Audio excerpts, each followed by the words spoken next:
Hai, Assalamualaikum dan selamat pagi. Jadi kita kembali lagi dekat vlog aku setelah macam biasa, setelah berapa lama aku tak memvlog.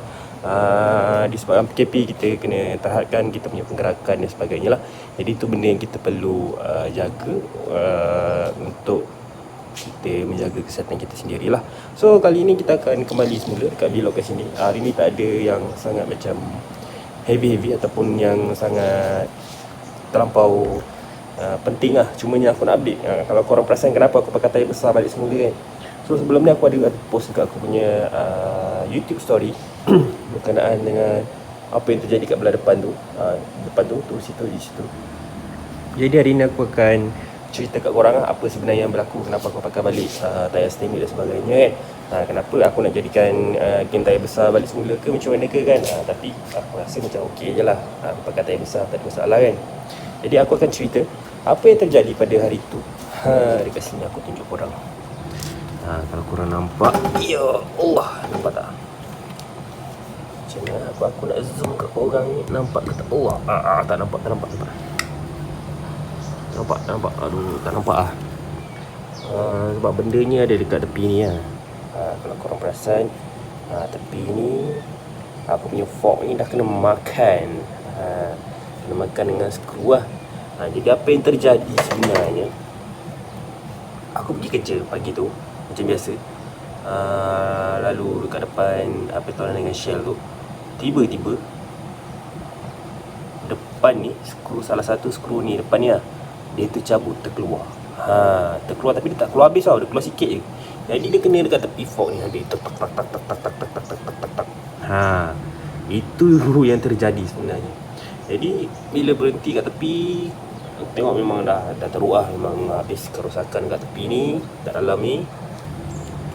Memang nampak nampak dia dekat tepi, memang nampak kat tepi ni. Dia memang makan habis. Jadi apa yang berlaku, skru tu longgar.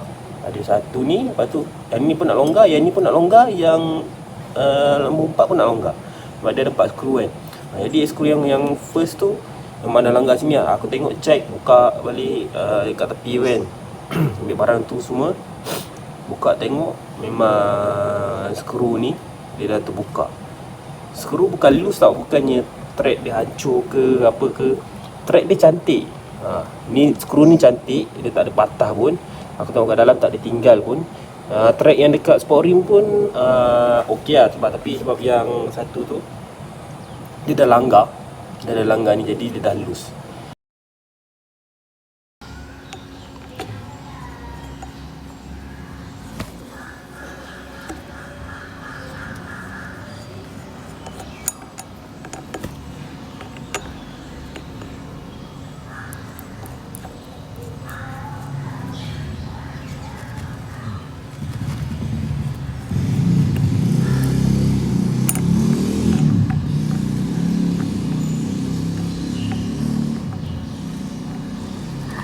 Ni tak boleh.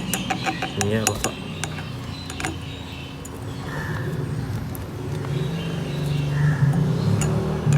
Thread yang ni pun kurang.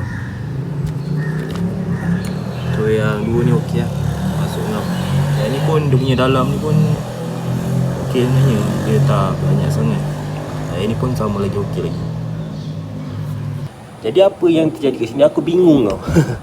Kenapa benda ni terjadi kan. Jadi selepas aku survey, aku tanya abang aku.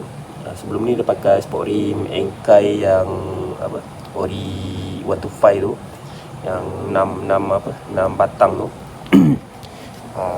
Sebab aku pakai sport rim biasa yang PMPY, tapi aku pakai disc yang besar. Ni saiz ni 245. Kalau saiz yang King Drag yang aku pakai tu 267, dia besar. Dia kena pakai bracket kat sini, kalau korang perasan lah. Jadi puncanya dekat bracket ni. Bracket tambahan tu lah untuk 267 tu. Kenapa? Mesti korang fikir, apa hal kena mengena dengan bracket tak ada mengena pun sebenarnya. Okey, jadi apa yang berlaku sebenarnya, bila aku tambah bracket tu, baik pam aku dah jadi kat luar tau. Jadi disc tu besar, dia ada 4 skru je. Jadi bila dengan kelajuan yang sangat tinggi, skru ni lama-lama dia jadi loose tau.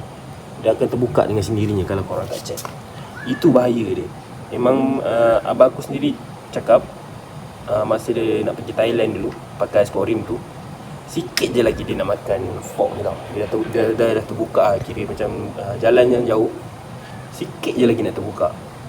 Jadi memang dia cakap problem kalau korang pakai backcap ni, dia pusingan tu dia akan jadikan korang punya skru ni lulus lah. Sebab masa aku pakai tu pun jenis skru yang timbul. Lepas tu skru 125 tu memang kecil lah, dia tak panjang macam yang ni lah. Ni dia jenis tanam kat dalam. Korang nampak beza tanam dengan timbul kan. Kalau timbul dia akan timbul keluar sikit lah. Macam aku pakai tu 125 tu, yang ni dia tanam dalam. Jadi dia macam lebih secure lah. Jadi aku nak cakap apa pun tak boleh, nasib baik lah. Kalau dalam lagi sikit mungkin aku punya fork kamera ni, kalau dalam lagi sikit mungkin fork aku bocor lah. Itu yang aku akan cerita kat korang lah hari ni. Apa yang terjadi, kenapa aku dah tak pakai Sporim tak pakai Sporim biasa aku yang kecil tu, yang highway tu. Jadi depan belakang aku kena tukar. Sekarang aku pakai Sporim biasa je. Tak ada pun yang special untuk motor aku kali ni lah. Aku nak beritahu itu je lah problem. Kalau ada korang yang pakai yang disc besar 267, selalu check korang punya skru lah, takut loose. Itu yang terjadi. Aku tak tahu, mungkin benda ni hanya 1, 2, 3 perkara je yang terjadi kan. Tak semua motor jadi. Macam aku dah terjadi. Itulah yang terjadi. Dan menangis lah sikit kan. Sporim pun aku dah jual lah. Aku dah tak pakai dah sport itu. Disc pun sama lah. Disc bengkok sikit lah. Dia dekat dia punya skru tu, dekat dia punya disc yang ni okey, tak ada masalah. Disc ni okey, tak ada masalah. Dia yang kat belah dalam sebab dia jenis floating lah. Ini tak jenis floating, punya biasa.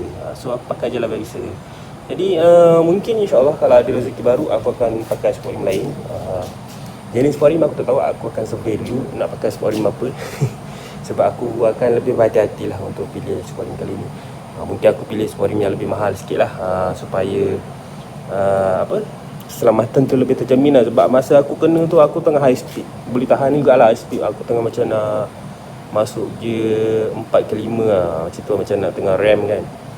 Jadi sangat bahaya. Aku ingat masa tu tayar bocor ke ataupun Sporim bengkok tau. Tapi bukan, punya memang masalah dekat disc tu lah. Sebab tengok memang menangis lah kawan. Jadi bila aku mungkin akan tamat kat sini, sebab aku tak ada apa-apa sangat nak update. Cumanya aku mengharapkan korang sentiasa safe, stay at home, jaga. COVID is real, jangan main-main. Dan mungkin korang boleh bagi cadangan kat aku apa yang perlu aku tukar untuk kali ini. Dan mungkin aku tak perlu tukar pun, sebab motor ni dah handsome. Memang handsome, seriously handsome. Okay. So bila aku akan tamat kat sini. Jangan lupa untuk subscribe, like, komen dan share untuk video-video aku. Sehingga kita bertemu lagi. Assalamualaikum, bye.